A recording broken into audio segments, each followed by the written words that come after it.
I do believe we're live, so I'll say, indeed, and greetings unto you, beloved and holy friends.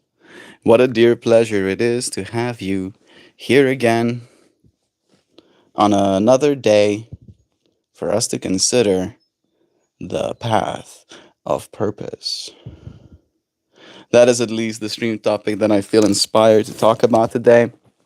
It's in part inspired by Ryan, my my teacher, mentor. I consider him as.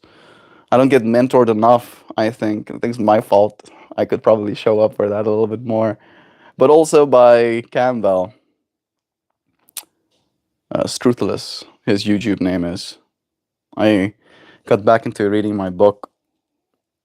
Your head is a houseboat, and he's covering a part in the book right now about purpose.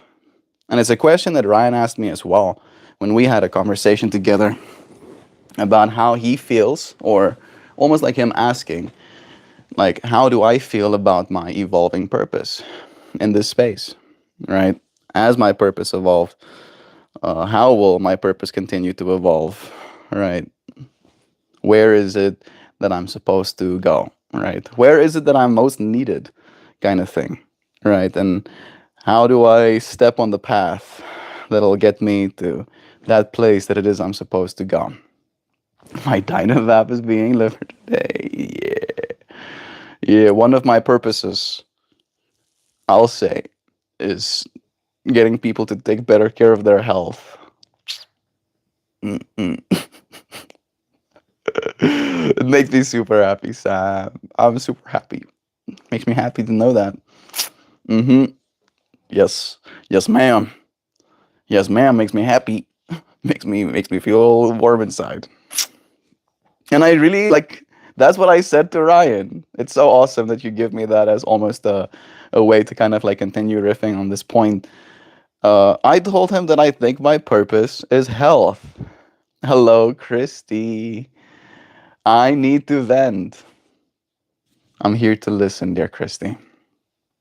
If you're here for it, I'm here for it, friend. Let me know. Unburden yourself. Type it out and make those big problems visible. Right? See them right in front of you. I'd be happy to be here with you for this. Right? The path of my purpose is this as well. Getting to show up and create a space for you friends to share in authenticity how it is you are, how it is you're feeling, what it is you're going through. Because there is, in my personal opinion, a lot of depth is the word I think I want to use. Uniqueness, right, to your human experience. And however it is your human experience kind of manifests, I do believe that there's something to learn from it. And I'm here to learn with you. Let me see what Christy says. Before, I'm here, if you're here for it, I am. Sam said, I have been pondering the path. I sense I'm on the downswing, on the putting the tools downside of things, and I don't want to fucking do it. My brain likes to think, and I don't want to give that up. I'm here for that shit, man, at your own pace. I'm sure you're talking to our dear Christy friend as well. Yeah, it's interesting the way you're articulating already, Sam, on a downswing, on the putting the tools down side of things. I think I kind of get what you're saying, right? Part of me has been called to way more listening, right, and less speaking. And I think that's definitely almost like a tools, right? It's like I've been sharpening the tool of my speech for a very long time, and speech for me has very much been almost like a self-defense mechanism, where I explain myself or I defend myself, right? Like growing up, that was essentially what I had to use my speech for. And I studied or learned tricks of the speech, right? So that I could be more equipped to do that. However, in that way, I think some of the tools that I had gained as a young man and as a child might not be serving me anymore. And I think it is time for me to put some of them down. I don't know if it's the exact same thing for you, dear Sam, by Joe.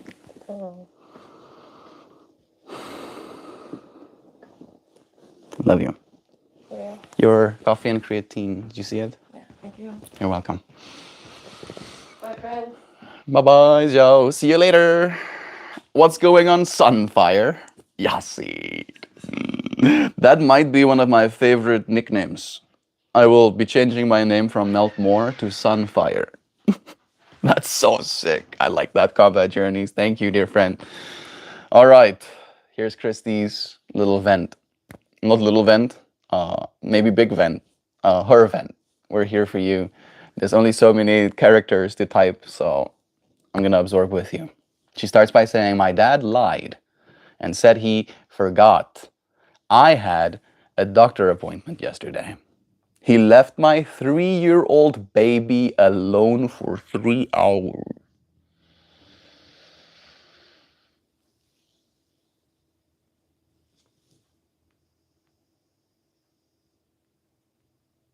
I told him to pack his shit and get the fuck out of my house.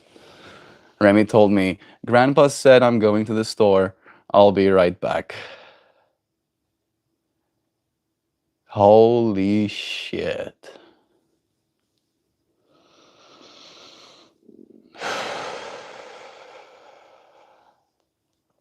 Like, we went to Aldi's yesterday for a grocery run, and Jared, one of Joe's friends, came with us. He wanted to take us out to dinner. We went to Golden Corral, I think.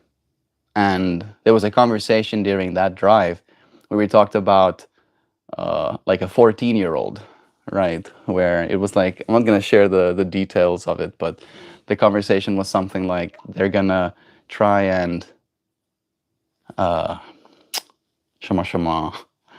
going to try and get custody over the kid because the mom leaves the kid home alone, right? But the kid that's being left home alone is a 14-year-old, right? And there was this conversation of like, come on, man, a 14-year-old can kind of take care of themselves at that point, right? They don't have to be supervised constantly. And then to hear the contrast of like leaving a 3-year-old alone for 3 hours, it feels like the other side of the spectrum where like one is a really big deal. Melt fam, this morning we're making quiche cupcakes. Nice, Dan. You doing some meal prep? That sounds awesome. High protein bites. This morning we're making Italian penicillin soup. The house smells like garlic and roasted celery. Nice. You feeling a little bit under the weather, Sam? What's happening on that side? Love you, Christy. You know what you gotta do. I love you too, Dan. What the fuck? Yeah, I told him to pack his shit and get out of the house. Maybe this is the universe giving you a chance, right? This is the silver lining seeker 5000 in me, where it's like you have shared some of the frustrations that you've had having him in the home. And I mean, if you're gonna have a parental figure in the house and you have children, I don't think, personally, that it's too much to expect for your parents to help take care of the kid if they're in the same house. Leaving a 3-year-old alone for 3 hours, I don't think I was ever left alone at that age for that long. I started getting left alone, or I would rather say escaped supervision, around the age of like 5 and 6. But 3 years old? You good, you? Why you good, you? Why indeed, Brownie? Good, good. I'm so hurt. Christine, I can't imagine how hard that must be. Right? The process of having to kick your own dad out of your own home as well because of his lack of consideration, right? Like, I remember some of the other stories you've told about him just throwing away some of your stuff because it's not his stuff. It's like, yeah, nothing of value here for me. Must be trash. The dumb fuck is wrong with him? He clearly has, we call it like oogklappen. It's the stuff that you put on horses, all right? Those little flappy flappies, so they can only see forward. He has those on his face, must have, right? Only it's like boxes, right? And it goes both sides, and then it goes like this too. He must have some of those on. How have you been so far? By the way, I've been so far good. I think I'm following my path, right? And that's today's stream topic. Like that's the only thing that I can do. I have to follow my path. I have to show up for wellness, for my own wellness, for the wellness of those around me. And it's not easy. Oh my goodness. It's, right? Because you can be unwell in more ways than just your body. And I mean, situations like the one that we're hearing about today is one of those where you can sleep enough, you can shower, brush your teeth, eat good calories, drink enough water. And if your dad leaves your 3-year-old at home for 3 hours, all right, suddenly you feel bad anyway. All right. So it's that kind of thing. Yeah. Just a random question. What do you think about Justin Bieber? Have you ever met him? No. It's an interesting question to ask. Very random indeed, story boast. I've not met Justin Bieber. I don't know if Justin Bieber is someone you just meet kind of thing, right? Like what percentage of people have met him? He's a piece of shit. He didn't even go to my sister's wedding in France because he didn't want to pay for it. Yeah, I mean, if you want to exclude yourself from the few people in the world that will care about you, because that's kind of what it is, right? It's like, I don't think most people care that much about other people, right? Sounds a little bit negative, but it's, for me, kind of like a positive, where if the stakes are nobody really cares about anyone else, then suddenly there is all of this room for you to be that person that cares, right? There's this whole void of not caring, and then you get to fill that void with all of your care, right? And then there is the family that almost they're just like parked up. They have like lawn chairs or something, and they're just chilling in that void because you have to care about them a little bit at the very least, right? And then if you're actively like swinging your lawn chair at the people that care about you, right? And they're like, you want to pitch your tent outside of my field of vision, right? Because that's the kind of the vibe I'm getting from your dad's experience. It's like he's just doing everything in his power to fuck his own life. Sorry about that, Zoe. I shouldn't have cursed. You're right. Yeah. Yes. 13 and 14 was around the time I started being trusted and being left alone. It worked out for me. I don't know if it's the right age or not. It probably depends on the individual. Yeah. Yeah. I started getting left alone around the age of 6. All right.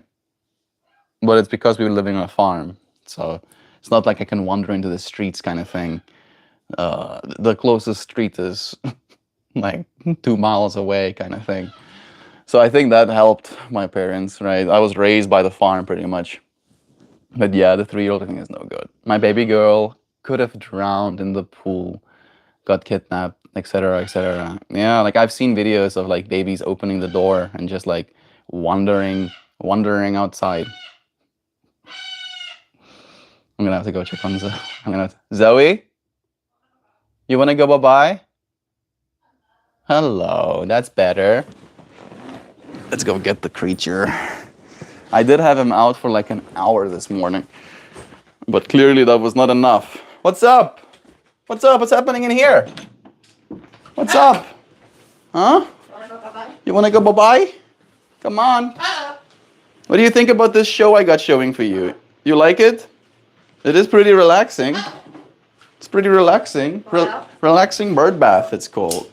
Splashing birds. You wanna come on? Come on. That's a good girl. That's a good girl, Zoe. What a good girl. What a good girl. Yeah. What a good boy. We're going bye-bye right now. Hello. Hello. Hello, Zoe. You wanna get up there? Yeah. There we go. Sweetie birdie. Hello. Where are you going? Where are you going? Where are you going, Zoe? What a good girl. I don't know if I trust him. He's doing some sketchy shit. Hello, Zoe. It's totally gut-wrenching, Christine. It's your fucking dad, but this is beyond unacceptable. It's a liability, and it's not even about how personal it feels at this point. Protect your kids. I think you literally perfectly said it, Dan. He's a literal liability, right? Because if you know for a fact that this person can't be trusted, right, and they would like let you know beforehand, kind of thing, don't trust me with your kids, all right? I will probably leave them alone for 3 hours, but she's a 3-year-old. Still, I'll probably do that. Come on, come here, come here. He's like trying to show me that he wants to go that way. What's up? I know you. Come here. Come here. Let's go bye-bye here. Come on. Come on. Come on. Where do you want to go? Where do you want to go? He's trying to get me to take him. Hello. Are you being a good girl, Zoe? Where do you want to go? Where do you want to go? Huh? You want to go outside? Come on. Come on. There we go. Hello. Hello, Zoe. This is when you want to go? You want to go here? You want to go in your perch? Your outside perch? Yeah. I want to go on my outside perch. I like it. Is this where you want to go? There you go, birdie. You want some sunflower seeds to give you a little snack to watch the outside too? Yeah. There you go. Have some. There you go, sweetie bird. Relax.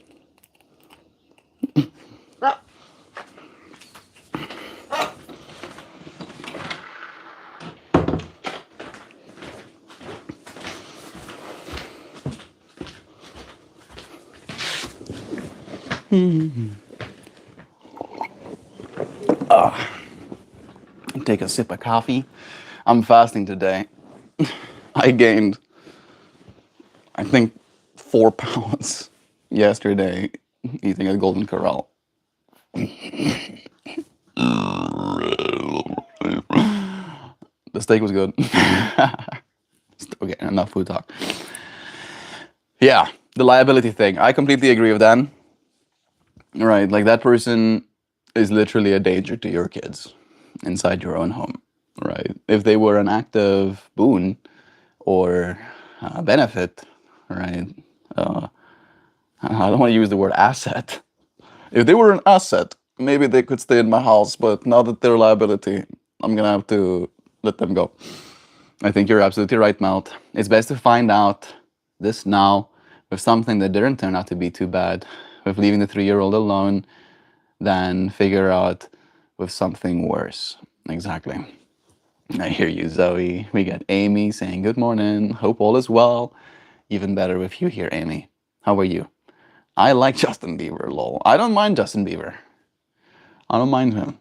I think there was definitely an era of like dissing on him when he was still a kid and he was singing the baby song. That song made me cringe. Deep into my bones. Deep cringe. All right. And that cringe, I think, kind of like rubbed off on him a little bit, but he's pretty cool now, right? Pretty cool. He kind of like gives me the same energy as Miley Cyrus, all right? Which I also think is pretty cool. On that note, Melt, those are called blinders, horse blinders. Yeah, oogklappen. It's the Afrikaans word for that, blinders. On that note, Melt, have you met Gabby Lee, bassist of Rush. And what do you think of him? Oh, yeah, that one time I met Gabby Lee alongside Morgan Freeman, and Ozzy Osbourne. That one time where I just like happened to meet all of those people, Mark Rubio even, like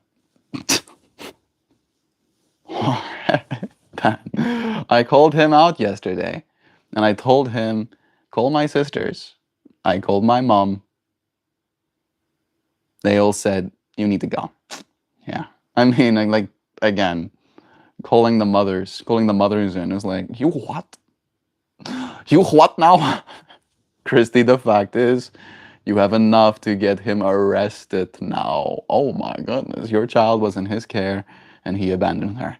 Every day he spends able to breathe free air is a gift from you to be cherished. And I'd never let him forget it. That song. That's the Sammiest comment I've ever seen. I like it. Yes. Yes. All of that free air he gets to breathe is by your and only by your grace that he gets to breathe. Yes. Yes, take that. Take the silver lining that is the power. It comes to you in this moment. I'm proud of you, Christy, for taking a hard stand on this. I don't think it's making it any easier, right, the circumstances, but I think you're handling it the best that you can. Good morning, everyone. On the road today, Darren. Where are you going? Where are you going, Darren? Where are you on your way to? Thank you for joining us. Yeah, my sunflower is 6. My sunflower 6 is a little young, but it worked out for you. I guess you're alive. Oh, you're talking about the being 6 and being left alone. Yeah, not only that, but at 6, I was cooking for me and my brother.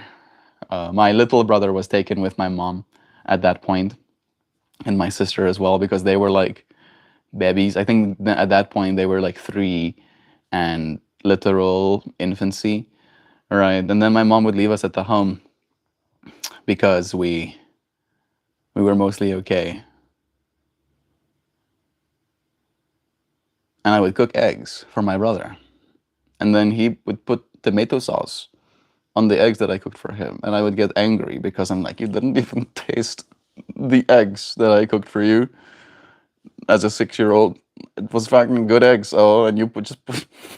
I like legit had a fight with my brother as a 6-year-old about that. Exactly. I can remember it so clearly. Oh, yeah. Sorry is my favorite. Hi. Nice to see you again. Hey, Steven. It's nice to see you here too. Thank you for joining us. Yeah, Golden Corral's no joke. It is why the terrorists hate us. Technically, the Golden Corral we went to is rated the best in the country. Right? Randomly. Little town in Indiana. Bedford, Indiana, as the best Golden Corral apparently. So it was mostly good. I ate fish. I ate the baked fish, and it tasted like eggs. So I was like, and then I ate some of the fried fish. It was fine. And then I ate steak. And I basically just like ate probably 2 pounds of meat. That's probably why I gained so much weight. It's all moose-less. All of it. Moose-lassies. Yeah, build these bodies, Golden Corrals. You know what? That is Sam comments for sure, Melt. But she is 1000% right. He should be grateful that you even allowed him the time to pack his things and didn't just throw it out on the lawn yourself. Exactly. Let me go and get Zoe. He's letting me know that he's ready. Hey, Zoe. You ready? You ready to step up? Come on.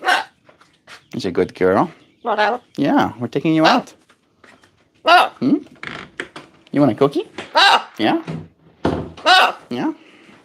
Want a cookie? Let's get you a cookie. What a good girl. Ooh. There you go, Zoe.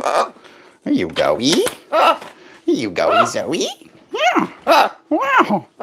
You want to say bye-bye? You want to say bye-bye to the friends? You say bye-bye. You say bye-bye. Give us a kiss. Mwah. You need to say bye-bye? He calls Zoe, but it's a boy bird. Yeah, he was named and taught words before they knew what gender he was. You can't go in the back of the couch, you silly bird. We have to take you to your cage, otherwise you're gonna make a mess of the couch with your dirty eating. Yeah.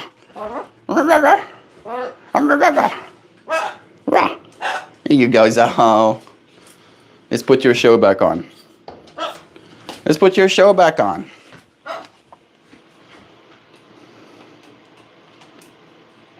There you go, yeah. You get to watch some birdies. Get to watch some birdies splashing in the water. Sweet bird, good girl.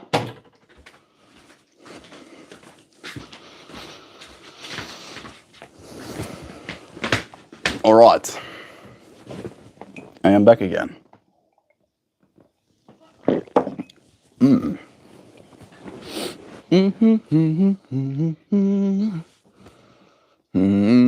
I feel called to go and get my secondary screen, so I can read your friends' comments from afar.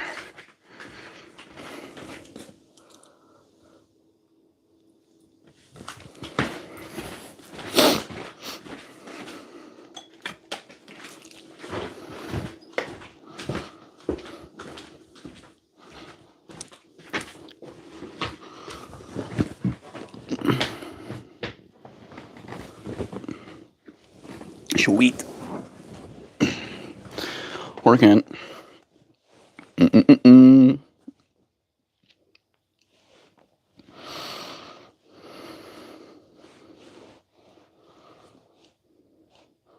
You know what? Yeah. The lawn himself. The fuck is a Sam comment? And should I be offended right now? Will it serve you to be offended? If yes, then take all the offense. If no, then take it as a compliment instead, right? Sam does have a certain power to her, right? A certain don't take shittedness, right? And that comment had a lot of that no taking of shit in it. And I was like, yep, seems like something Sam would say. So I trust it's a good thing. My intention was to share love at the very least. No, don't be offended. It was a great comment, agreed. He's called Zoe, but it's a boy bird. Yep.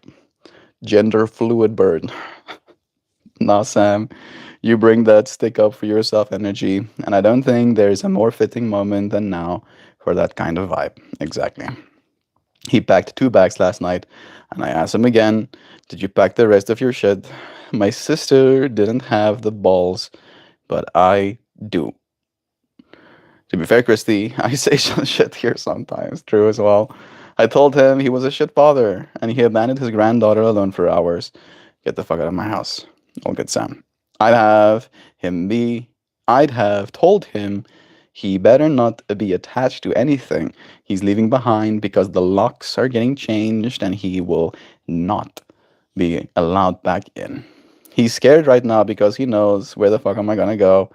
Not my problem anymore, asshole. Yeah, that's such an interesting like fractal that you've been through, Christy. Like that's the thing that I'm kind of going through right now, as a neutral observer. Am I neutral? As a biased observer, because I am. I'm on Team Christy in this kind of experience, right? And we've heard a little bit about Christy's dad experience, him living with her, and he has added a lot of challenge in their lives, right? Just by being an asshat, kind of thing. Like just general disrespect, general trying to throw his weight around in a house that's not his, general trying to correct, right? What's not for him to correct. Like those are the kind of like stories that I remember you telling us, Christy. And there was this general sense of like Christy still cares about her dad and still wants the best for him. And it's almost like he hasn't transgressed hard enough, far enough to justify him having to find a new space. Even though that feeling, that idea was definitely floating in our psyche, right? Of like, I think this guy needs to not be close to me anymore. And then, like him, like what did he think was gonna happen? Like that's the thing that I'm like legitimately flabbergasted here with you, Christy. Was like, how in what world did he think that that was a good idea, right? It's like, oh my goodness. I don't know if it wasn't properly communicated, I guess, but uh, I'm thinking about the level of cognitive dissonance where, like, you mentioned that he might be scared right now about where the fuck am I gonna go. Having a home, having a home is something very valuable, right? I think all of us can agree that our homes hold a certain sanctuary to us. And that sanctuary is something that I believe is supposed to be maintained, right? That sanctuary looks like the way we talk to each other, the conclusions we jump to. I can be very defensive at times. You know, yesterday I spent some time thinking about defensiveness as well, and how one of the teachings that I was listening to was that defensiveness creates a me versus you problem, right? That if you say something to me, right, like for instance, it happens sometimes. I can be very defensive, for example, when people come in here and tell me to get a job, right? Because one, there's the defensive part in me that's like, I can't get a job yet, even though I would like one, right? Then there's the part of me that's defensive and like, I don't need a job because I'm on my life path, right? I'm doing what I'm supposed to be doing. I'm giving of myself day after day. And then there is the ultimate sense of like defensiveness that's like the what does it say about me that I don't have a job, right? Does it mean I'm lazy? Does it mean I'm uh what's the word? A deadbeat? Does it mean I'm, you know, good for nothing, right? The whole masculine experience of where if you're not adding value, if you're not making everybody smile around you, right, you're just taking up space, kind of thing.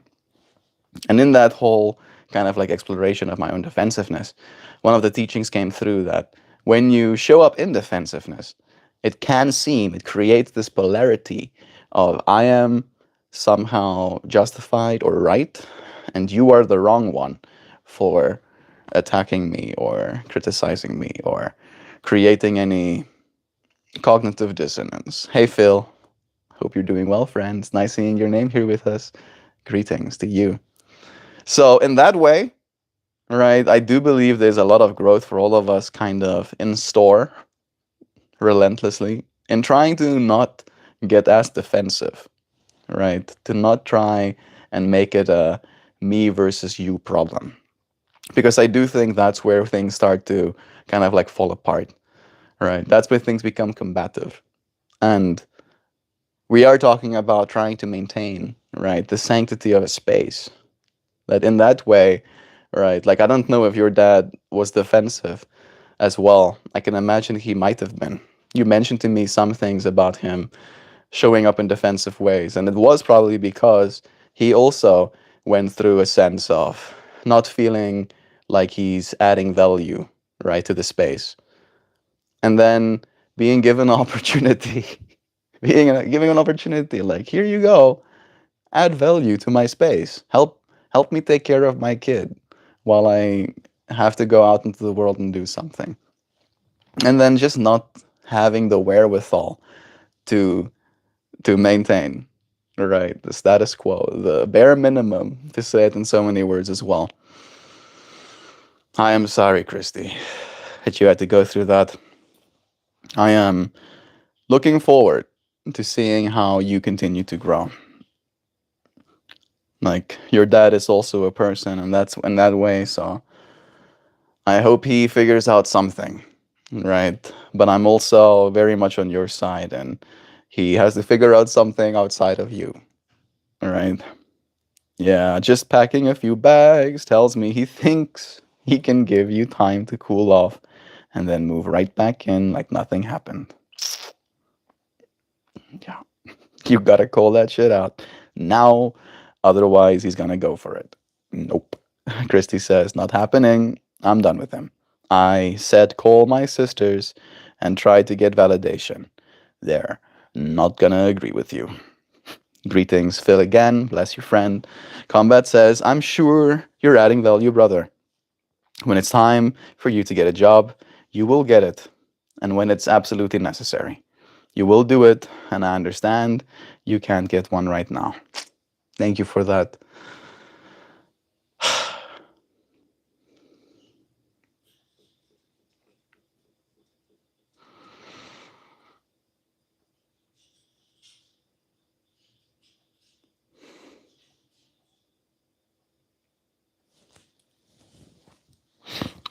Bro, like you look like Kevin Durant. Do I know Kevin Durant?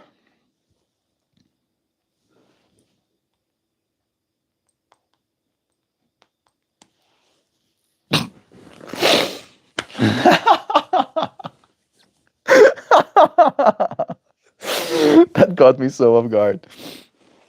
I think we have do we have similar facial features?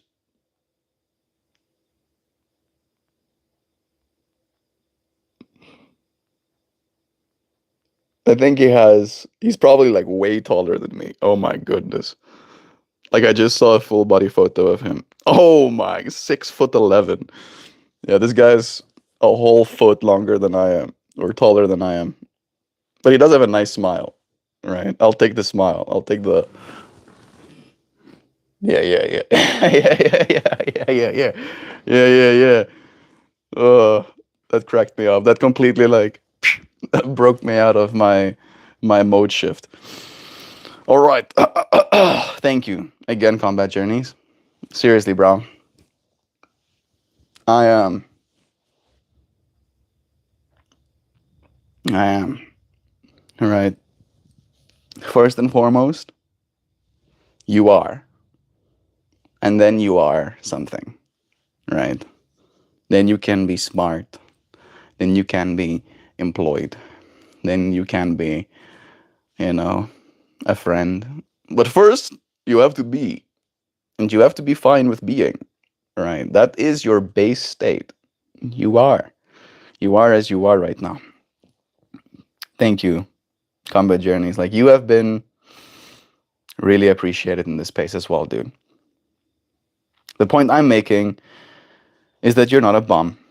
I could tell with your persistence, with your goals, that you're not at all reloading, not at all a reloading person, free loading person, I'm guessing is what you're saying. When you're able to, and it's time, you will get a job. I'm looking forward to it. I even had my dad ask me about it yesterday as well. It is a challenge, kind of like being in that waiting state. But all is well, right?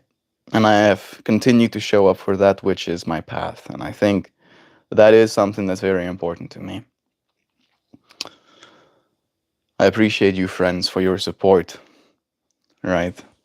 Like it is you, friends, who have enabled me in so many words to continue.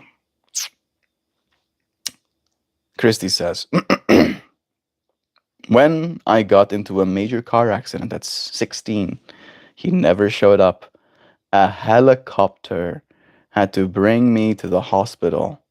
I couldn't walk for 2 weeks, and my mom told me that I should have died. No, you don't have to apologize. Christy, your life is about you, right? And we love you, dear friend. I'm sorry that you've had to go through all of this stuff. Sorry, I don't want to make it about me. It's just leaving my baby alone brought all of this on. Yeah, abandonment.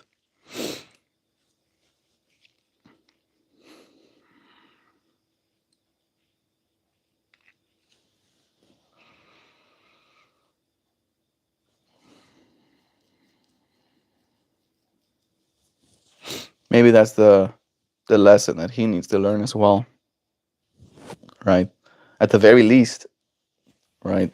Your abandoning of him has has a correlation, right? There was an action and there were consequences. You being in a car accident is like an unfortunate circumstance, right? And being abandoned in that kind of state, I think, must have been even harder, right? Like while you're dealing with physical pain, to experience emotional pain as well. Love is true, dear friend. We're happy that you're still alive, Christy.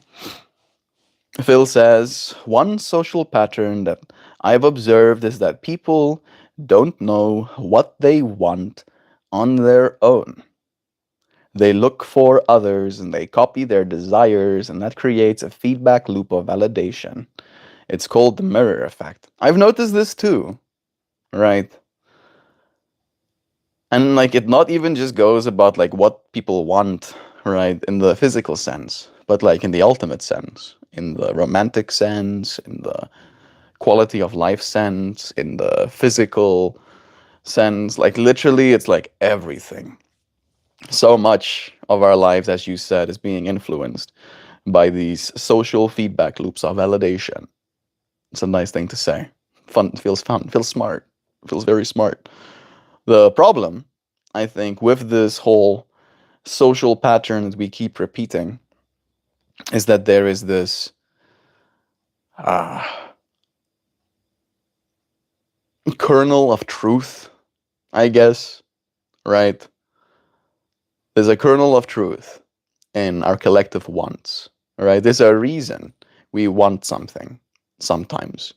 And that reason could arise in another person as well. Me and Joe had some conversations about Sigmund Freud last night. And when I started studying philosophy, like you have to, you have to, right, consider Sigmund Freud and Carl Jung's teachings. And I ended up gravitating towards the more mystical side, like Carl Jung did as well, right? Like the archetypes and the power of mind, the synchronicities, the ability for this inner space to project into this outer space and influence reality, as a result, where Sigmund Freud was more focused on, psychosexuality and how your upbringing affected you, and now how that effect of your upbringing is now steering your life, kind of thing. However, the reason Sigmund Freud's work is as popular as it is and still studied to this day is because there are some kernels of truth. There are some curiosities explored that make sense, right? If you think about it, you're like, yeah, I can kind of see where you're coming from, right? And in that way, I believe we find ourselves losing the kernel, right? It's like to kind of like riff on your whole the wants, right? Is that we have a hard time distinguishing between what is actually supposed to be understood as a collective, right? For instance, to create some more clarity about what it is I'm trying to say, would it be better if every single person on planet Earth understood Freud's Freud's psychology? Freud was the only psychologist interested in dreams? No, Carl Jung was more interested in the dreams. That warrants something. That's not exactly what I said. The last of the survivors. He was not the only psychologist interested in dreams. I don't think any psychologist was the only one interested in dreams. I'm more curious about the distinguishing, right? Where Carl Jung's psychology was a little bit more, again, using the word mystical, right? Like he saw the individual as more than just their constituents, right? More than just their arms, more than just their bodies. I don't know why I went for arms. More than just their dreams, more than just their inner thoughts, more than just their sexuality, even, right? And they ended up kind of like separating as colleagues, right? Because of that gap, that disagreement that they had about the fundamental kind of like, I think, assumptions. I think that's kind of where they fell apart, right? The fundamental assumptions that they were making about the universe, right, was different. And when you have sometimes we have to assume some things about the universe. And when you make these assumptions, it's kind of like a projection of yourself, right? Sometimes we assume the things we want to assume, right? We assume we want the things we've been told we want, right? And we assume that because we have this kernel of possibility of truth that arises, right? Like we could want a car, one in part because we've been told as a society that you need a car, right? Living in America, things are few and far between. No, a lot and far between, right? So you have to drive to get to these places if you want to experience things. So in that way, there is a kernel of truth in the wanting of the car, right? Despite the fact that society has projected this want onto you, there's still going to be uh, a truth in getting this thing that you thought you wanted, right? And it's the same thing for like Freud's psychology, and it's the same thing I think for life in general, where we don't have the exact tools, right? The sharpest tools to distinguish perfectly what is and what isn't true for us, right? And today's stream topic is about the path, right? We even use the words blinds, right? Eye blinds to be able to focus, right? To narrow your focus in this path that you're taking. But I think there's also this belief that when we take a certain path, we lose paths. We collapse our paths when taking a path actually begets more paths, right? As you go on the path, there will be more directions to go, right? Standing still doesn't beget you any more path. Not choosing a path is also a path kind of thing, right? Only you kind of like roll the dice and let the universe decide for you instead. Yeah, that got me a little bit loopy as well, even, Phil. I appreciate you sharing that sentiment, noticing that pattern. That's what this space is for, Christy. That's why we're here. Thanks, Sam. I just don't want to be selfish. I'm just so done. I don't think you're being selfish, Christy. It's not every day that we go through these things, and I hope you feel considered and loved. Like that's the best that we can do for you. I can't say that I understand with perfect clarity what you must be going through, but I can understand from my perspective what that must be like. And even from my perspective, it not being my child, I also agree with you that it is unacceptable. If he tries to stay, then you need to play your hand, Christy. Threaten to call the cops for child abandonment. No more games. No, he knows he's done. Good. Lately, I've been considering what I can do, and that's to show up to every moment as my best available self. It's not selfish to seek this kind of comfort and validation from your friends. We have a reasonable expectation here, and I think it's good for us to verbally acknowledge that every once in a while. I appreciate you sharing that as well, Sam. I feel like us as a community has unfolded so many layers of like feeling and depth in this space that it will be an archive of humanity, right? In hindsight, I believe. Combat says, honestly, man, you don't ever have to get a job. If everything is good and there's no stress, you can just keep doing what you're doing. Hopefully, your YouTube thing will probably work out as well. Yeah, I hope so too. You know, I don't hold it as like a thing that I think is gonna save me, right? It's like I'm not putting all of my eggs in this basket, but I am putting these eggs, right? Every minute, every second, I'm dropping a little egg in this basket with you friends. And you friends are dropping your eggs in this basket as well, right? Like there's a collective adding a value, creating value as this space, right? And without you, it's only me, right? And sure, I'm valuable, but less, less so, right? And that's not me trying to say that I am less valuable if you friends aren't here. It's just a matter of like there's value in every single one of us. And I value you friends' participation in this space a lot.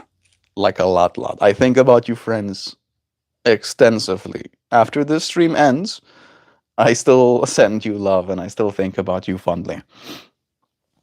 Absolutely no problem. By the way, you're an awesome individual.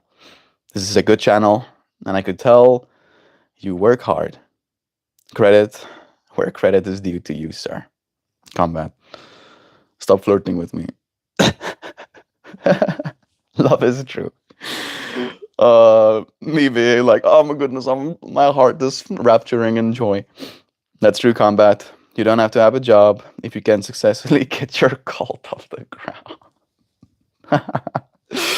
It's not making it about you, Christy. There has been days where even Melt comes into stream dealing with something emotional, and we all need that support sometimes. Exactly. All right. More days than not. That I've shown up very emotional in the space with you, friends. So I'm happy to be the other side of that for you too. I feel like there's so much good comments waiting for me, and I'm like, my heart is so giddy to read the rest of them as well. Hey Ted, you send me $5. Your stream is the epitome of walking people home. Oh my goodness, dude. Dude, Ted,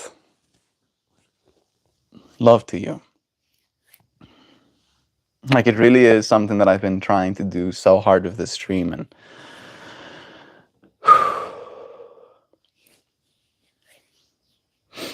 it's easy to believe I'm falling short. Whew, man, I love you, friends.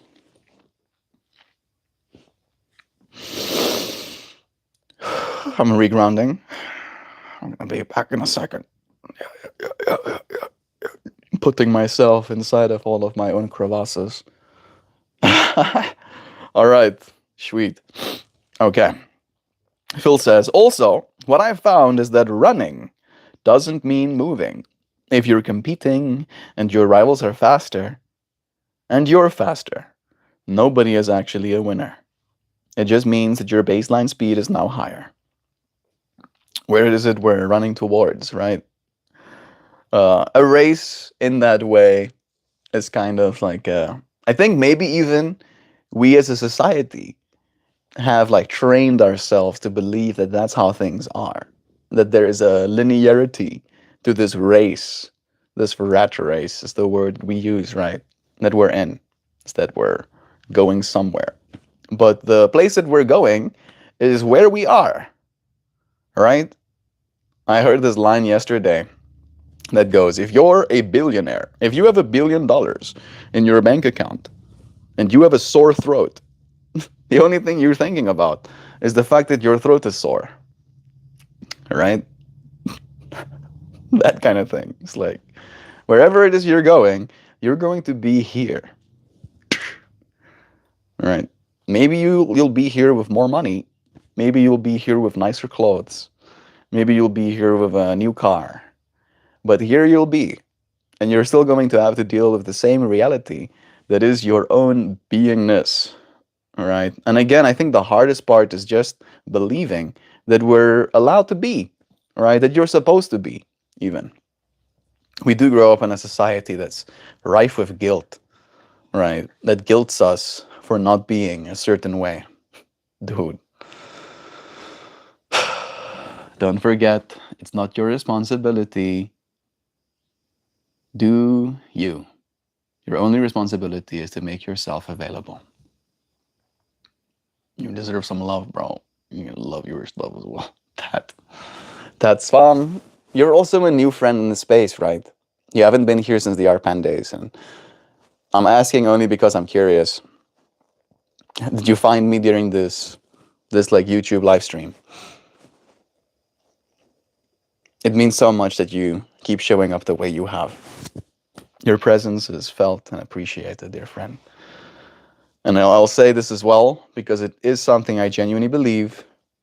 I am a reflection of you, right? The love you see in me, the positivity you see in me is in you as well, right? The other side of it is being a troll, right? Where you see the way that I'm trying to show up and you hate it because you're unwilling to see that in yourself, right? You're unwilling to believe that that positivity is available to you as well. That hope, that kindness. It's very hard to be kind to ourselves, right? It's very easy, I think, generally, to be kind to others. Easy peasy, right? We can see them smile. They'll say thank you sometimes. We can feel the good that arises from that. But being kind to yourself doesn't have the same feedback loops, right? But it doesn't mean you don't deserve it all the same. Man, finding a job right now is no joke. I'm applying for whatever at this point, like dishwasher or hotel room cleaner, but nothing is reaching back. It's not us not being useless. Having any job right now is a luxury. You're right, the last of survivors. Sigmund Freud? More like Sigmund Loser. Remember, science is a liar sometimes. Oh, Sigmund. Sigmund. You poor dude. Oh, yeah. That guy was zooted. I'm just thinking about the character. I'm proud of myself for how far I've come. But when shit like this happens, it brings all of that trauma back.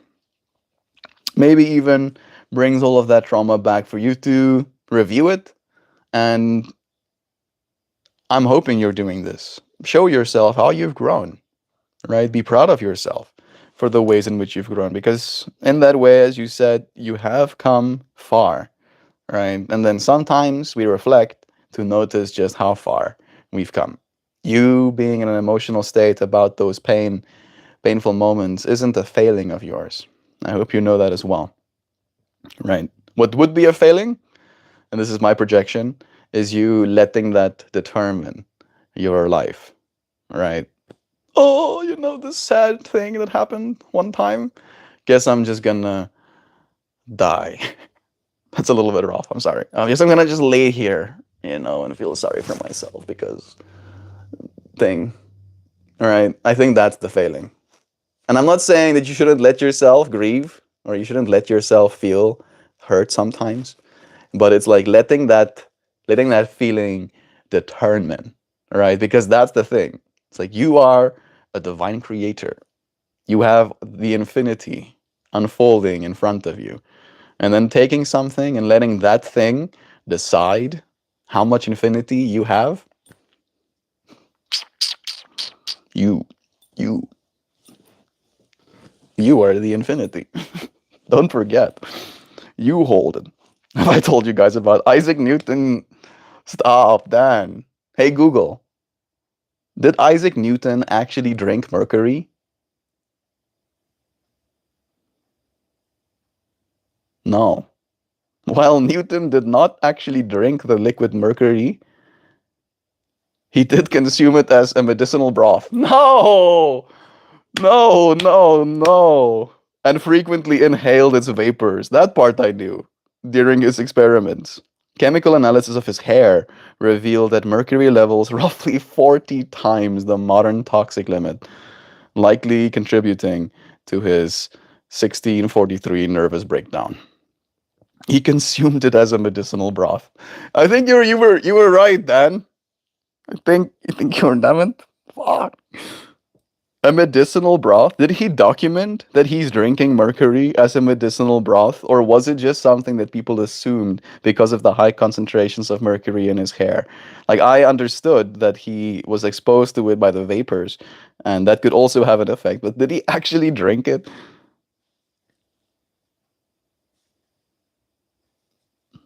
This fucking dude. Why, Newton? It's more accurate to say that Newton tasted mercury rather than drinking it like a beverage. While the medicinal broth idea is a popular historical anecdote, The most concrete evidence comes from Newton's own meticulously kept laboratory journals. Yeah. In his notes, Newton documented over 108 instances of tasting various chemicals so that he can identify them.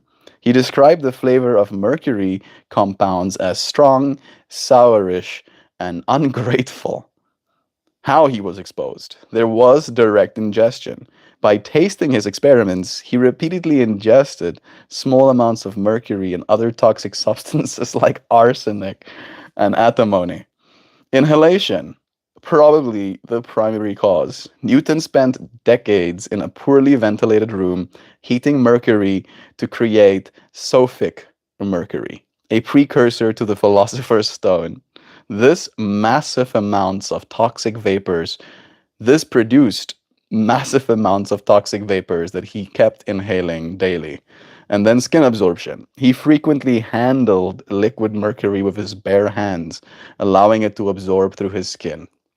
Yeah, so I knew about the tasting part, right? He would like be like a scientist. He was being a scientist. He was like, let me see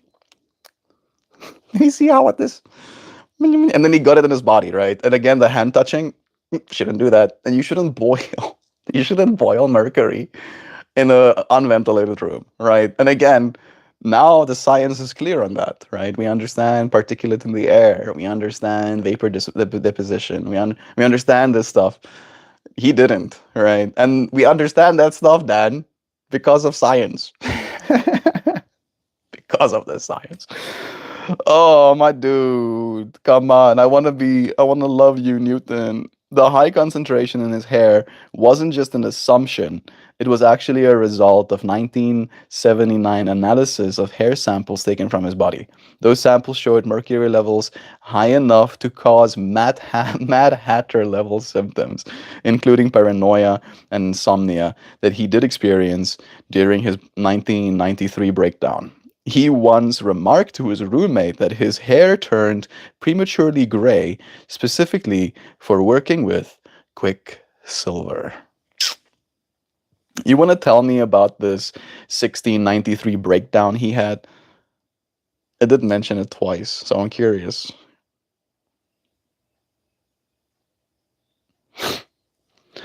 The Black Year was a period of severe mental instability where he suffered from extreme paranoia, insomnia, and depression. During this time, he wrote bizarre, accusatory letters to friends like John Locke and Samuel Pepys, falsely claiming they were trying to embroil him with women or plotting against his life. I don't know what embroil means, like get him to be with women? Historians and scientists generally attribute his collapse to a combining of chemical poisoning, the cumulative effect of inhaling mercury vapors and ingesting heavy metals during his intensive chemical research. Guys, my dad left. His friend came to pick him up. He just needs to gather the rest of his shit. Nice. I didn't know he was still in the space even. Exhaustion. He reportedly spent months sleeping only a few hours a night while working on the Principia. Man, Newton. I feel like I'm smarter than Newton now. Right? I'm like, yeah, look, fucking Newton. I'm sleeping enough. Get wrecked, Newton. And then personal loss. The end of his close 5-year relationship with the young mathematician Fatio de Dumelier occurred just months before the breakdown. He eventually recovered by 1694, but he largely pivoted away from pure mathematics and physics afterwards, focusing more on theology and his eventual role at the Royal Mint. What an interesting life you must have lived. At what age did he die? What? He died at 84. Died at 84? Did you know this? I don't know why I didn't know this. I mean, maybe he was doing well. Maybe some mercury poisoning. I'm joking. I'm joking. Oh, that's impressive. That is impressive, though. All right? It's kind of impressive. I'm kind of like flabbergasted. Like, wow, wow, okay. Well, the more you know. Science lies, but also maybe science doesn't know. Maybe science doesn't lie. Maybe science is just stupid. How about that?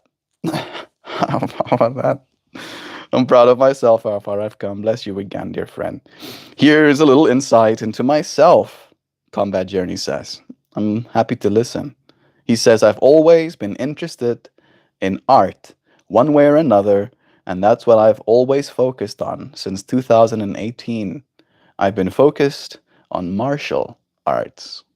It is a kind of expression of self, right? Like I like to dance, and I think martial arts is a kind of dance of another person, right? It's a dance of submission, but still a dance nonetheless.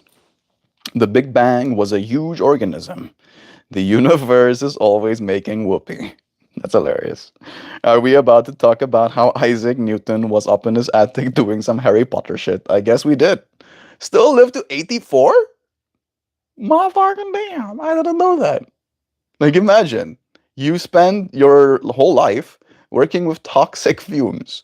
You're breathing mercury vapors. You're tasting heavy metals. And you still live to 84? I think like that's for me the most like shocking part of this whole like I knew about the all the other stuff. I don't know why I didn't know how old he got. I kind of assumed that he had died in like his 30s for some reason. Maybe I don't know why. Freud was the only no. But in doing that, the martial arts, he said, I never went to college. I work really hard jobs. I don't make great money a lot of time. I've always been on the lower end of the money spectrum, but I wouldn't trade it. You're living your life, right? I think that's the biggest thing. Like you're on your path, right? If I was walking my path, and I'm like seeing this magnificent mountain ahead of me, and I'm like, yes, I would love to see the top of this mountain, right? And then I'm walking my path, and then some guy with a helicopter swoops in next to me and goes, "Hey, bro, how about you walk this path?" And you just see it like it's going towards, like barren rocks or whatever, right? And you're like, oh, I don't even know if I want to walk in that path. And it's like, but I'll pay you money. I'll pay you extra money. You can here have all of these pieces of paper, to walk this path instead. And then you're like, oh, okay, maybe I could walk this path. And then you do, and then you end up in a space with a bunch of paper that you don't want to be in. Right? Today's stream topic is about the path that we're walking. I'm proud of you, friends, for walking your path. I like literally in the book that I actually just read this morning, he was even talking about that. Maybe I should show you. It's kind of fun.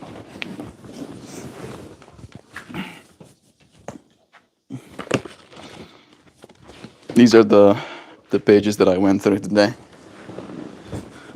From here, right? And then goes the river to the ocean, gives you some context. People asking you while you're in this river on the way to the ocean, oh, what are you going to do? Huh?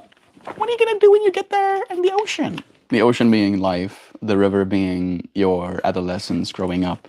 And then it's like some people, as soon as they hit the ocean, they go to Bang Peninsula, where there's Adventure Time on all the screens playing all the time. Or maybe you go to Secure Job Island, where you get a secure job and you trade your time for monies. Maybe you go to petty crime straight, sell some drugs, rob some banks. Why don't you? Maybe you're gonna go to the Gulf of High Achievers. And if you get here, you can let the world know how great your parents were. Maybe you're gonna go to Adrenaline Cove. You're gonna do some sick flips, make jackass-like videos, reveling in how little your perfect parents truly know. And then he ends that kind of like sentiment with, on the high seas, your houseboat can go anywhere. The downside is that your houseboat can go anywhere. To find our life paths, we've got to first accept a few myths about life paths. Myth 1 is that a life path isn't a get out of suffering free card. That one is a hard one to absorb, right? Because it's like, yeah, even if you're walking your life path with authenticity and certainty, right? Like you're not letting the world influence the direction you're supposed to be walking. Doesn't mean you're not gonna suffer. Right? Then suffering is wanting for things to be differently, right? You might hit your toe on the way up this mountain, right? Suffer. Even though it's your path, there could still be suffering. Myth two, just because you choose a life path, it doesn't mean you're locked into that for a day longer than you want to be.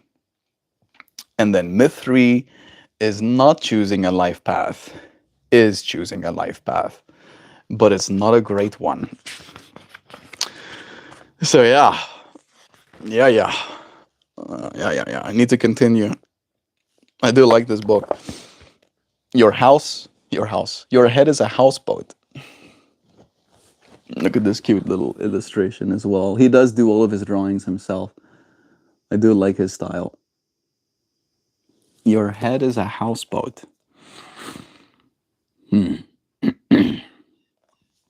Yeah. Life path, right? I'm proud of you, friends, for remaining on the path, despite the fact that it doesn't beget you any less suffering. Sometimes might even get more suffering, maybe. All right, but it's still your path that you're walking. You get to at the end of your life take the depth of expectation and appreciate that you did that which your life needed, right? Like if you're gonna at the end of your life look back, most of the things that and kind of hurt us is our regrets, right? The things that we would have expected ourselves to do in our lives. And the only thing that you can do is show up for that. I've been starved, beaten, neglected. I had to force myself to get up when I couldn't walk because my mom left me and told me I should have died. Oh, wow. When you said your mom told you you should have died, I kind of assumed you were meaning like the accident was so bad that you could have died, or you should have, as in like it's a miracle that you survived. But was she not stoked about you surviving? I hope that's not the case.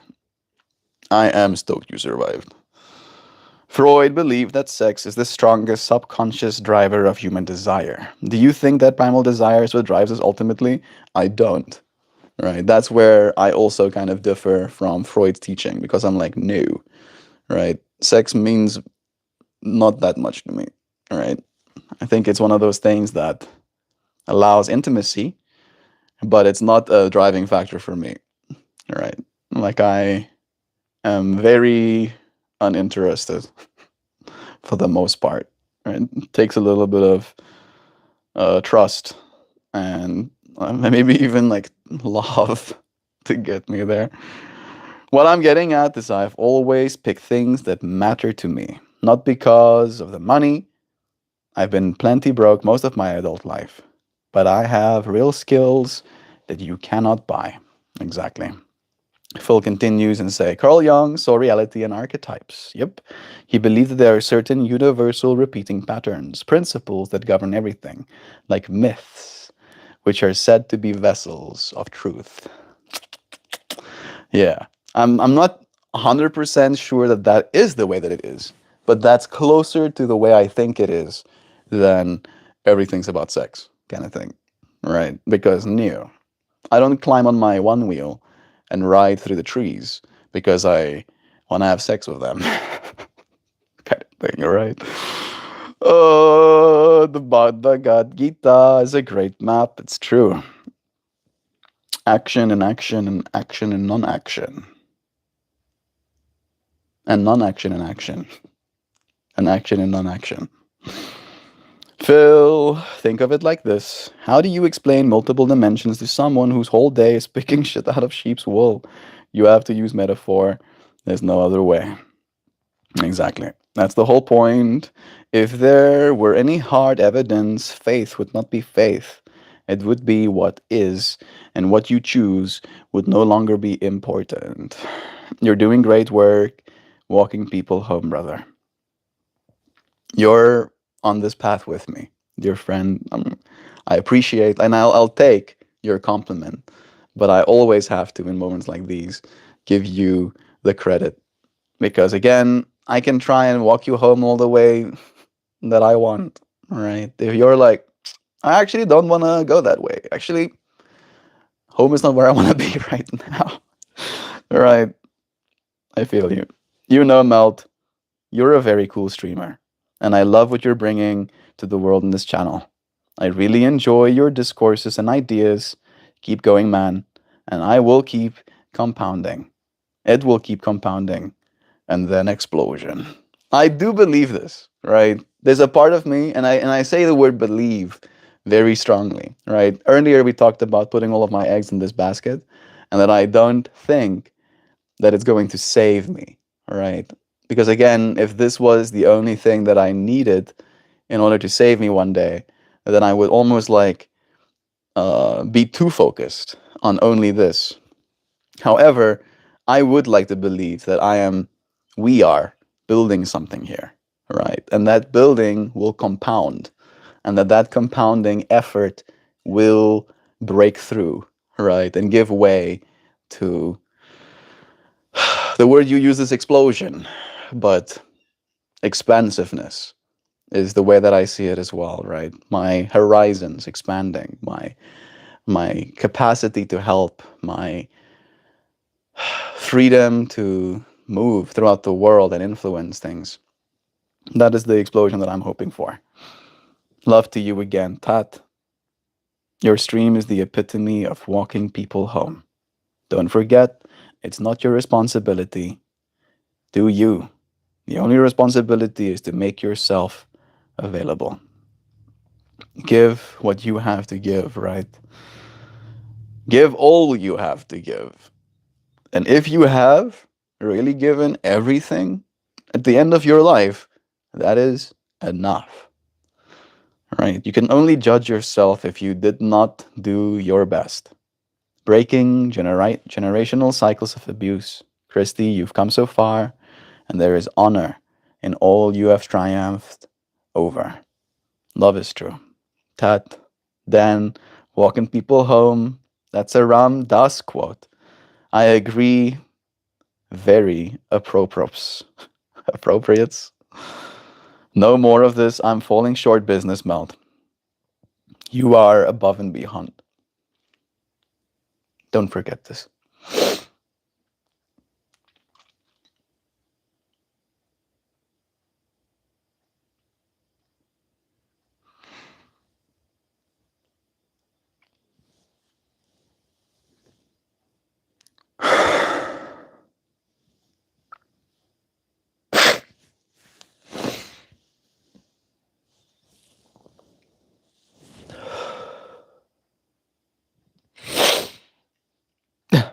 Friends are touching my heart. Yes, Joe. I never put my hands on my children. I also have a crush on Tom Hardy. But my kids will never say I've hurt them. that middle line got me so off guard. I've been listening to Tom Hardy. To the friends who know, he's this like skit music maker. Love is true. Your last comment about a billionaire with a sore throat is an insanely eye-opening statement. Might have to steal that one. Please do. Please do. It really is that way, right? Like your human experience is so much more full, right, than anything the world can give you. Any amount of money, any amount of attention, right? And I feel like that's something that I struggle with sometimes. We started talking a little bit at the start of stream today about some of the Freud's psychology of the way that we grow up influencing the way that we continue being as we, live as adults. And seeing the other side of it, right? Like the sore-throatedness is that the outside world can help, right? Maybe you can go and look for a lozenge, a throat lozenge, right? Maybe that could like soothe your sore throat for a little bit. But the immediate experience that you're having is the fullness of life as it is, right? Stuffy nose sometimes, hot or cold. We can make ourselves more comfortable.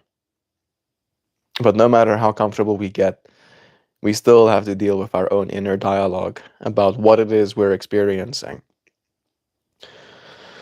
over and over and over again. Discipline and abuse are completely different. How many times I'm gonna have to warn you guys? Science is a liar sometimes. I don't think we're not heeding your warning, Dan. I think it's very apt. It's very scientific of you to say that, even. Right? I think there's a few scientists that would actually resonate with your sentiment, be like, yeah, actually, sometimes science is a liar. Right? The scientist says, I remember when I lived in trailer parks and had cars that broke down everywhere. It's like an Eminem story. I have a beautiful home now and a nice car. My kids are happy, and that's what matters to me. And two stinky doggies. Love is true. I'm so happy to hear this, Christine. You deserve a beautiful life, dear friend. I look forward to hearing it only become more beautiful as we continue. Phil says, I agree. Metaphors and parables are really crucial for us. It's how the common folk get to understand higher truths. It puts an element of familiarity. Yeah. It's hard for us to reason in ways that we've never kind of accessed, right? If you've lived a very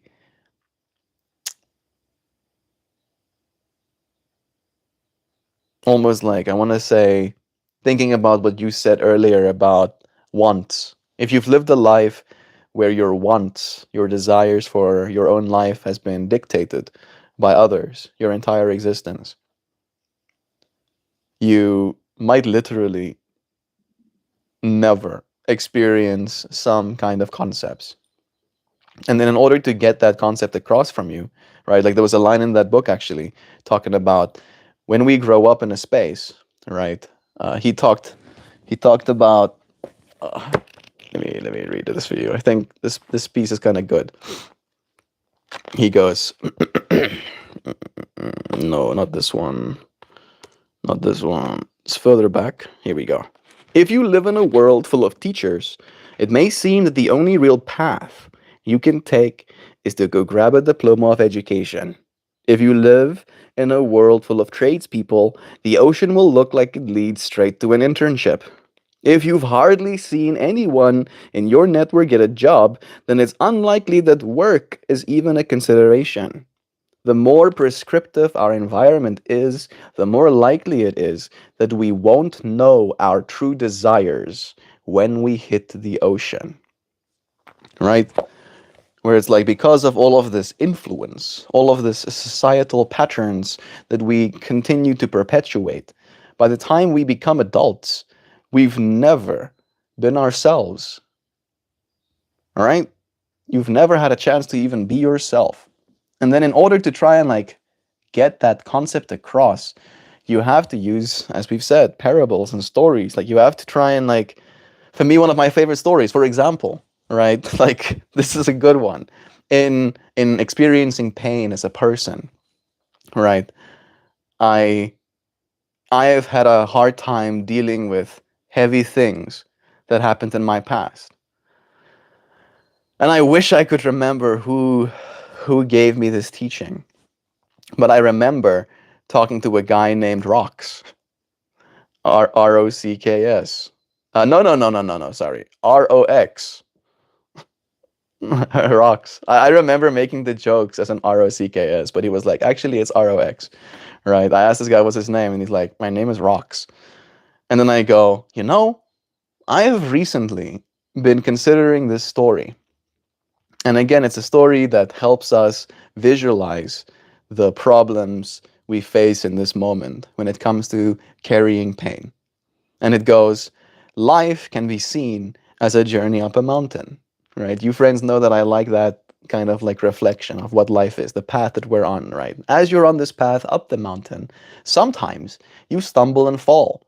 Sometimes you kick your toe against a sharp rock, right? And then every time that happens, instead of just continuing up the path, we get very stuck, attached, right, to that pain.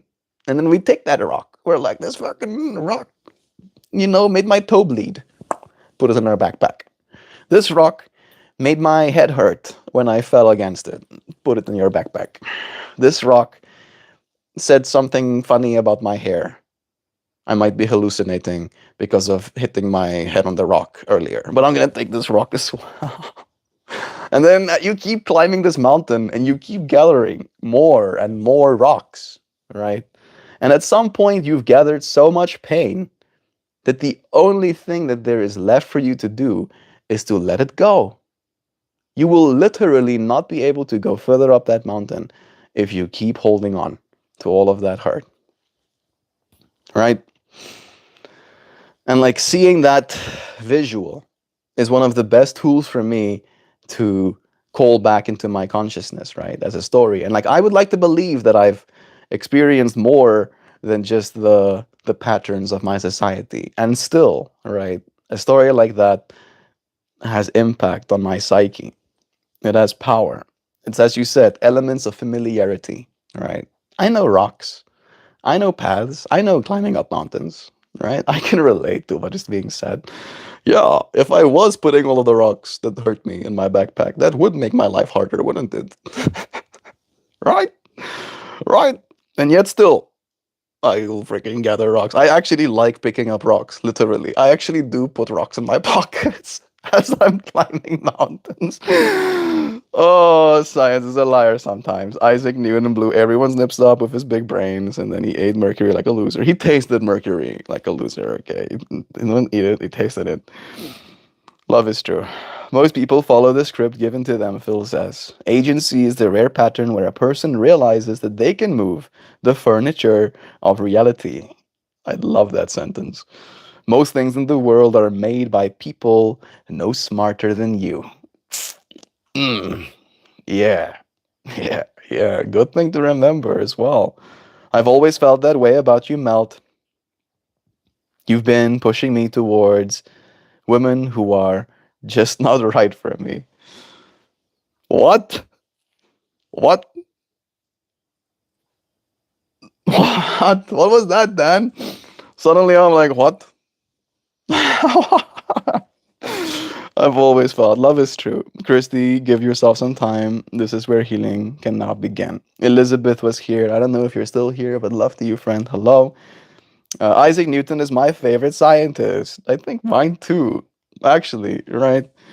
He saw himself more of as an alchemist rather than a physicist. He was also obsessed with eschatology and read books in the Bible to calculate when the world is going to end. Yeah, he was literally into trying to create the Philosopher's Stone and like transmutation. I'm pretty sure he was trying to make gold out of lead or something as well. Like, yeah, which I think is pretty cool, right? Like this dude was living in the fucking 1600s, right? In the 1600s. Then he's like, I live in an era where they now understand how to make lenses. I'm going to use this lens to refract light and figure out that sunlight is actually made up of a bunch of different constituents. Like, what? Rock hoarding is great. It's true. It's true, Toast. We can't help ourselves, right? I actually, like, as I said that, I was thinking about a bunch of cool rocks that I recently got. I like rocks that have little pockets in them. It's one of my favorite types of rocks, right? And my little pocket rocks. Maybe I can put a little another rock inside the pocket of that other rock. And then I do. I literally have. You wanna see some of my pocket rocks? Yeah. A little bit of a distraction. Excuse me. An intermediate experience. You wanna see my pocket rocks? Let me show you. Check these ones that I've gathered recently. I should find a spot for them. But look. Yeah, here, look at my rock with a pocket in it. I put the rock in the rocket pocket. It's a cool one. This one I got from William's property. And then when me and Joe went to Patoka Lake the other day, I found this pocket rock. Isn't that an interesting pocket rocky? Wow. And then this pocket rock too. Look at that one. Ooh. Also got this one at Patoka. And this one is this one is the one that Joe found. Another pocket rock, but more colorful. Yes. And this one is just a Sharpie one that I also found at William's place. Don't mind our altars. Hey, Noodle. All right. You sure these aren't ancient, early American artifacts? This dog. Come on, dog. He is very deaf. I guess if he starts screaming, I'll go and fetch him again. Alrighty. Would you friends give me 1 second? I do have to use the bathroom. I'll be sure to mute myself as to not scar your poor ear holes.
There we go. Back again. Tiny box.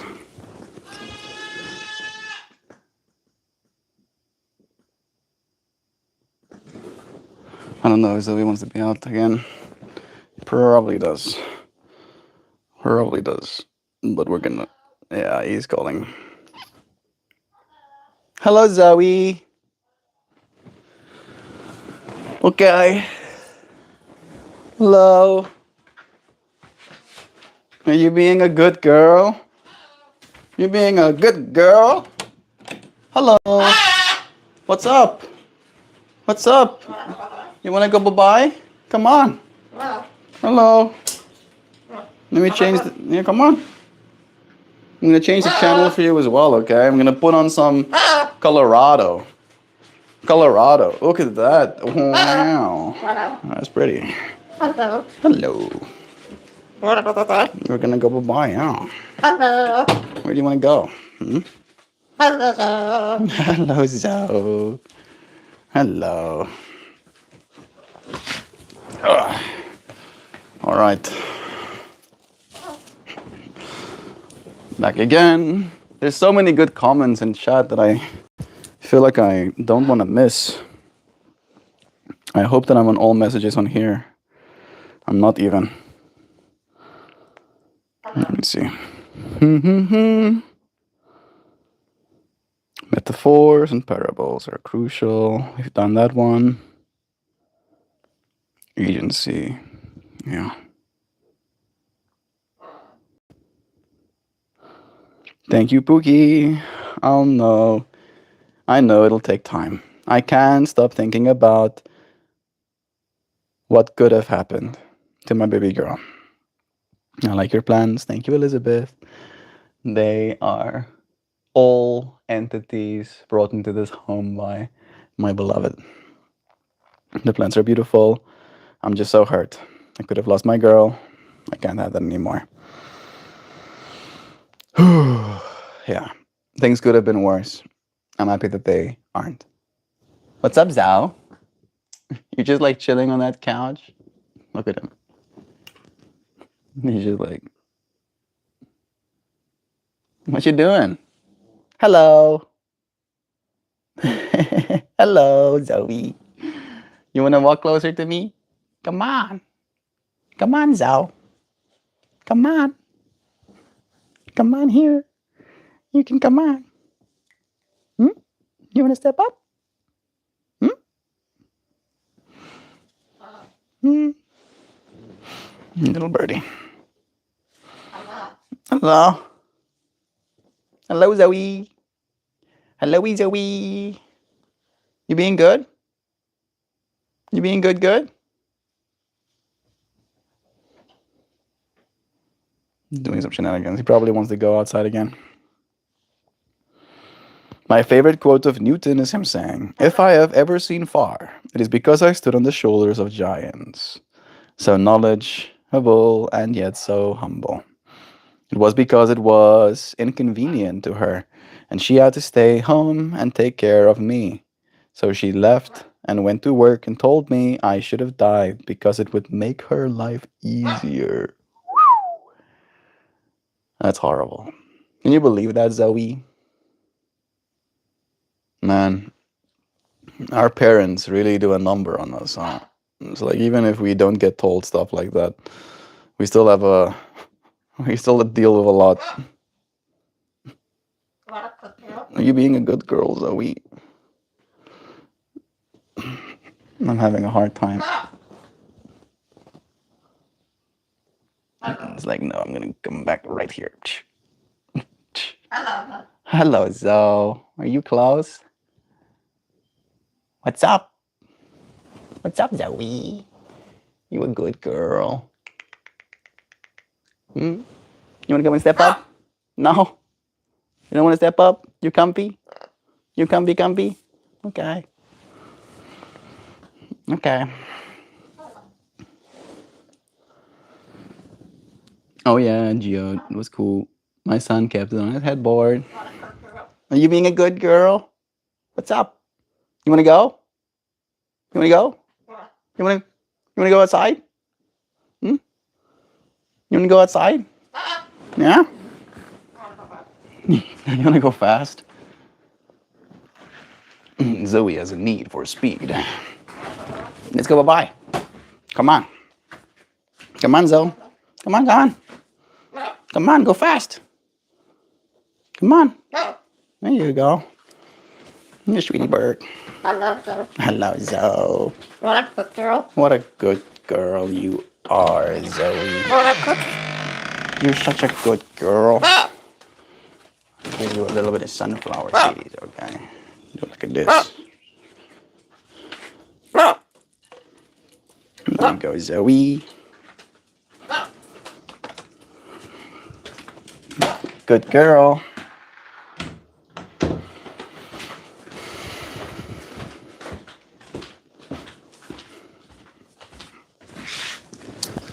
Mm-mm-mm-mm. Mm-hmm-hmm-hmm.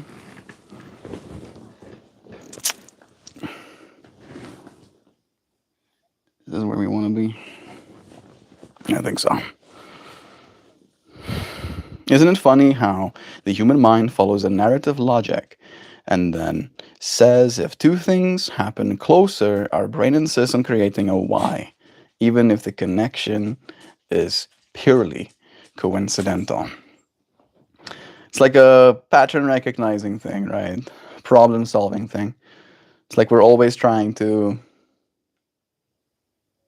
optimize. I think it's an optimizing thing. It's like we're like, oh, this thing happened and maybe it's my fault. Maybe I could do something differently next time and have some different experience or outcome. And then we use that as our basis, our reasoning for why it is we need to try and perfect right? And in doing so, we end up kind of like going in circles. So I silently cried, and then, fuck this. I forced myself to get up and walk. Nice. You are awesome. Berengova, I'm okay. Sometimes I cry. Sometimes I cry a little bit. That's also fine.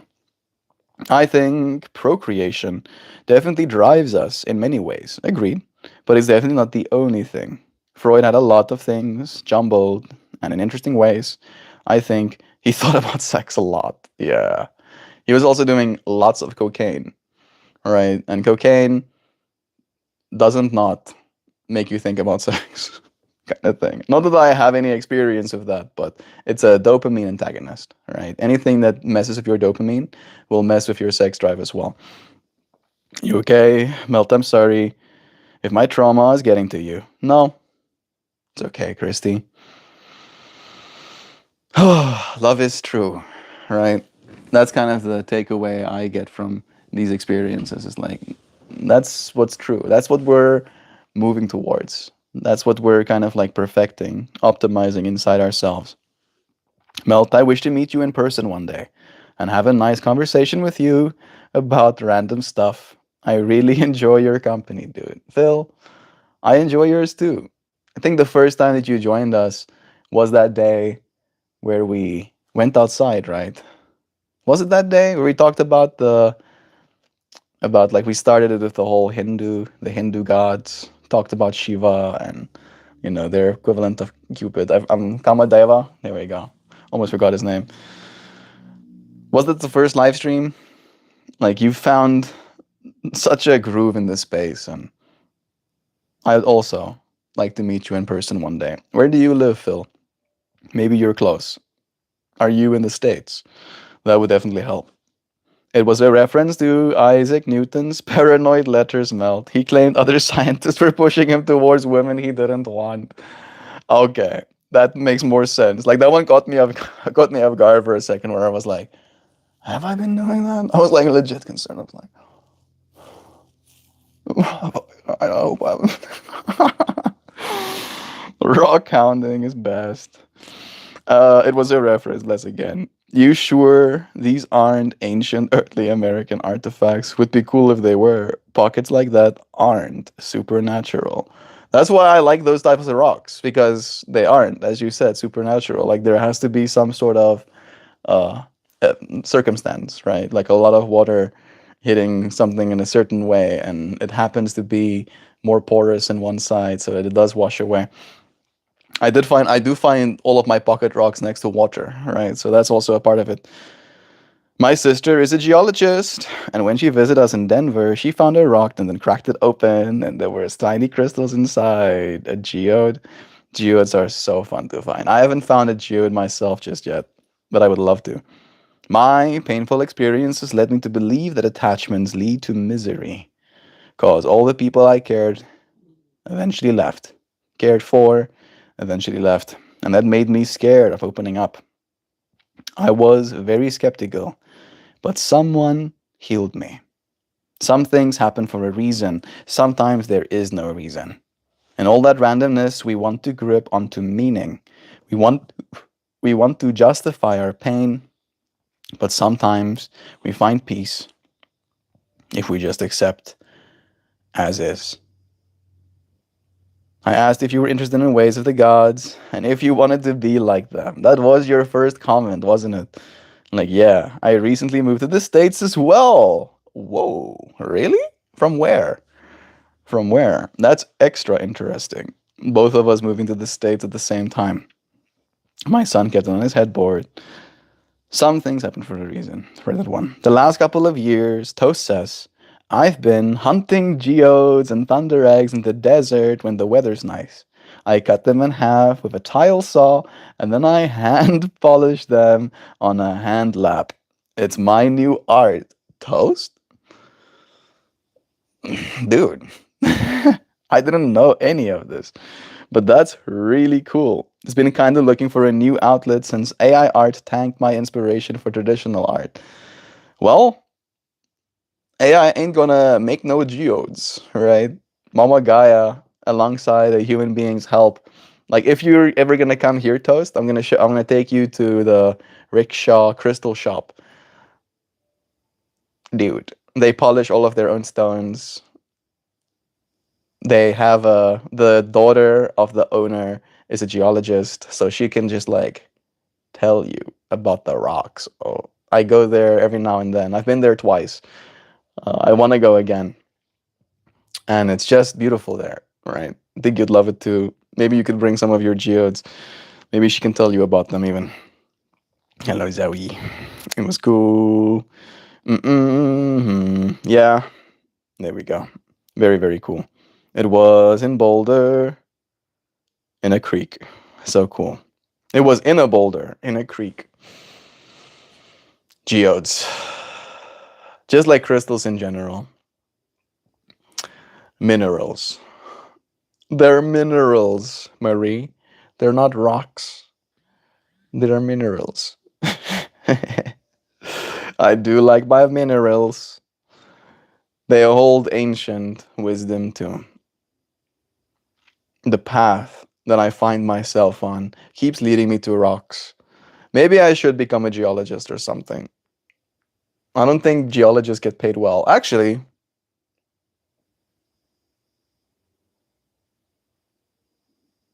depends.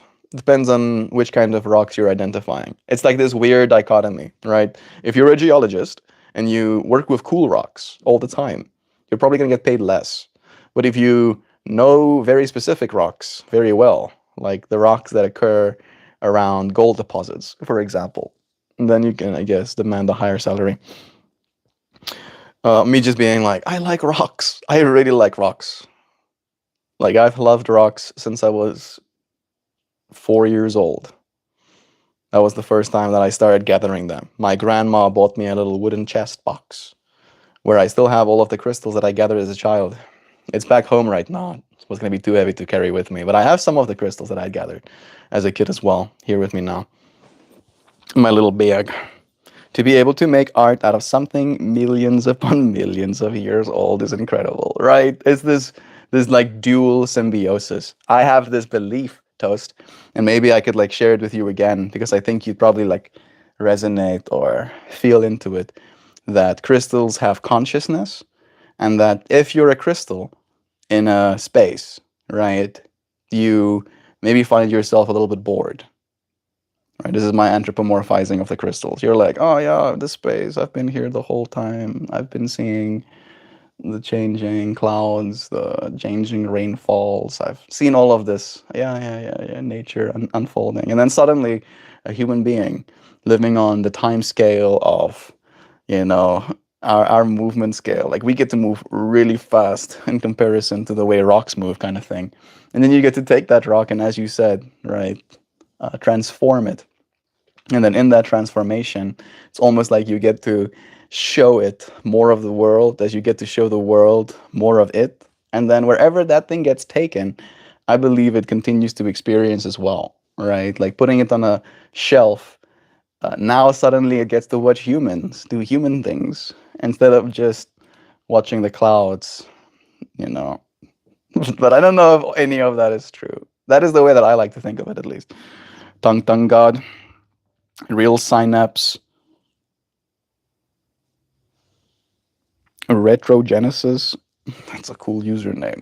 Real Synapse, Retrogenesis. It is time for me to pull a card. I feel strongly called to pull a card from this deck right here. My nose feels a bit itchy. There must be something in the air. Zoe hasn't called for me again. He's still out there.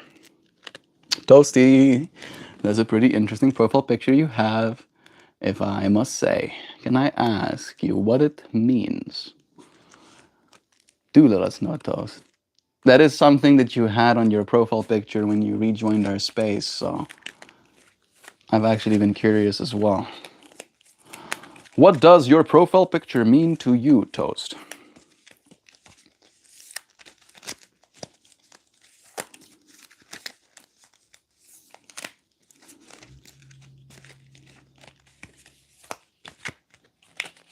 Shuffle the shuffle deck. Make the deck go shuffled. Okay.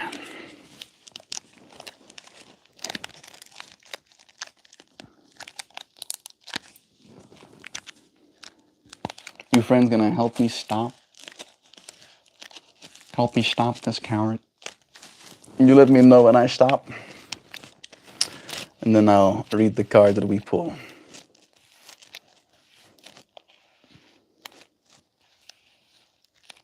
Stop? Ooh, the last of the survivors? No, we got two friends. That was very close. You friends are on it today, huh? Ooh. Yeah. Oh yeah. This feels one of those things where it's like unintentionally related, and I love. Right. Again, earlier, our friend Phil said like people do sometimes have two things that happen collectively, and then they try to assign meaning to it, and I do that a lot. I do it a lot. I do, Phil. However, it makes my life feel more synchronous, right? Synchronicity is a term coined by Carl Jung, and it's when our subconscious mind, right, experiences things that become a part of our conscious lives, or there are things in the subconscious mind that become conscious in our lives, right? And this is it for me, all right? Like this book, I felt called to this book this morning, and it's blues and yellows, and then there's a greenish head below, and then there's blues and there's yellows, and then there is a greenishness at the bottom. Right? Look at those those colors. Like that stuff melts my brain a little bit. I feel like it's extra synchronous. I did pull this card upside down, but it is the fruit of life. Of course, it's the double Pisces sacred geometry shapes. It's when two makes a new. That's pretty cute. Toasted, like make a little crouton. I know exactly what you mean, Mel. Yeah. Hello, how are you? Hey, Mr. Friend. I'm doing well. We're just about getting to the end of this live stream today. So I would love to sit down and have like a longer conversation with you, but if you're only here for a few moments, you could listen in. We pulled this card today. I like to pull one of these cards, either one of these or one of the ones from that deck every day, just to like give us a little bit more intentionality with the message we walk away from. Right? Sacred geometry. I'll listen. Thank you. Sacred geometry are basically shapes. You can see there's a flower of life in the background. 1111. Nice. Synchronicity. Receive abundance, dear friend. You are the fruit of life. Before we hop off, I'm just asking to help give me peace. Maybe we'll take a few breaths together before we log off. Dear Christy friend.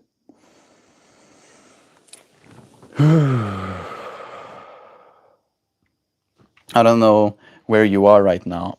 If you have the room to take a moment in quiet, maybe you can be completely present for this card as I'm reading it. I'll start with the reversed meaning. You seem chill. Not always, bro. Sometimes I'm very not chill. Sometimes I'm jumping up and down, dancing. That's also a part of it sometimes. Pretty cool, Toast. It is pretty cool. Thank you for joining us, Mr. Friend. One more time. Feel these symbols. See that flower? See this shaping, right? You see those circles?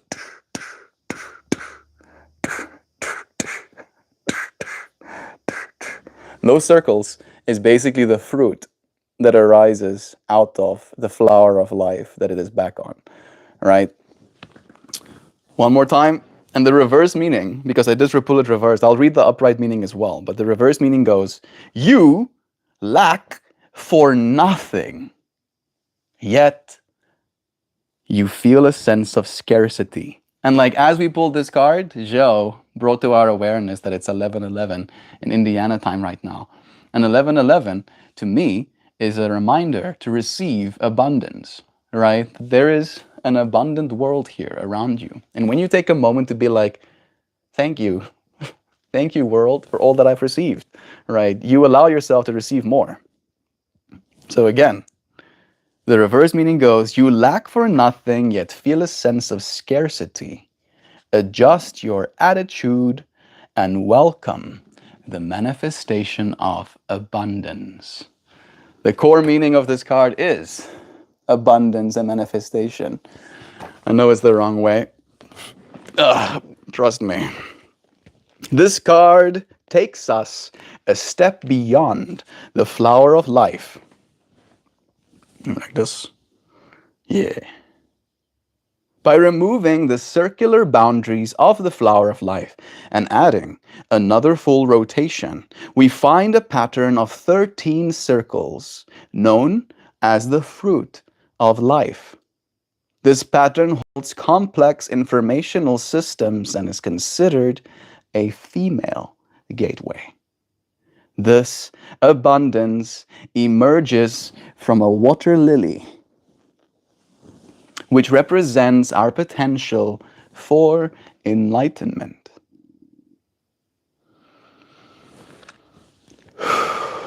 Pulling this card suggests that by the fruit of your labor and vision, abundance has or is about to manifest in your life.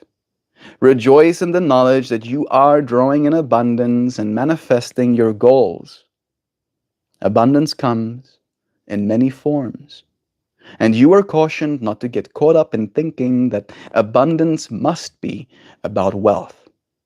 True, as you find your life's path.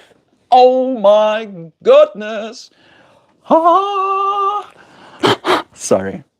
That's one of those moments where I stop being chill. It's like when synchronicity hits me that hard. When you find your life's path. Today's topic was about life path. True. As you find your life's path, the rewards will flow freely and hard times will pass. There are, however, many other types of abundance, beauty, love, friendship, hope, and growth, to name just a few. Let the abundance you are manifesting bring you to a greater understanding of your purpose in life. Oh my goodness. And an expanded view of plenty. In all things abundant, there exists nourishment that feeds your needs and offers you the opportunity to be of service. The maxim, as you give, so shall you receive, is absolutely true from the standpoint of your current situation. The message is one of unselfishly sharing. Sharing your abundance is spreading light. Damn! Hot damn! The synchronicities of the colors, this book inspiring life path, me considering the purpose of my existence, wondering what it is I am, remembering that we are the fruit of life. If we are a part of the flower of life, right? And the flower of life is essentially a sacred geometry pattern that has been repeated for thousands of years now, that holds within it the information that you are, right? That your cells, as you start to form, right, literally create a flower of life, a 3D flower of life, but still a flower of life. And then at the end of that, if you form, fully in your mom's womb, you come out as the fruit of life, right? You are the fruit of life. You are the abundance being given to the world. And I feel like that is what enlightenment means, is realizing that you are that gift. Remembering you are that gift. Having to throw your dad out and argue is a lot. My heart is so broken. Is there something we can do? share a prayer, maybe. Maybe we can all like take a moment of silence with you, dear friend. I don't know if there's anything that we can do to make it easier for you, but if there is, we'd be happy to. I'm so sorry that happened. Did he say why? Really, why he would do such a thing? He left my daughter alone for hours and lied. He said nothing. I'm speechless, Melt. It resonates hard. Yeah, this card was exactly what we needed to hear today. Today is new moon. Good for setting intentions. Thank you for telling us that too, Nancy. I didn't know it's new moon. I'll take that to mind.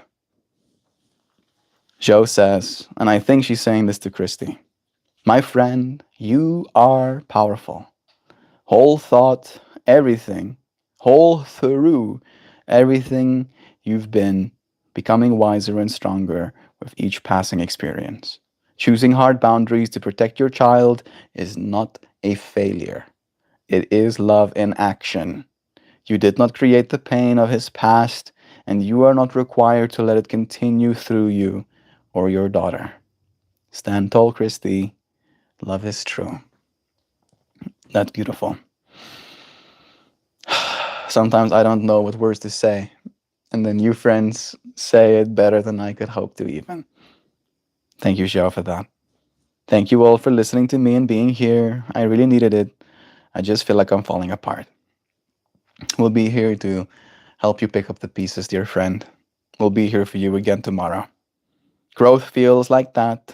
To the seed, it is utter destruction. But to what comes after, it's what must be. It's okay. I just needed support, and I'm glad I have it here. Yes, you do, dear friend. Thank you for letting us support you, for letting us be here for you today.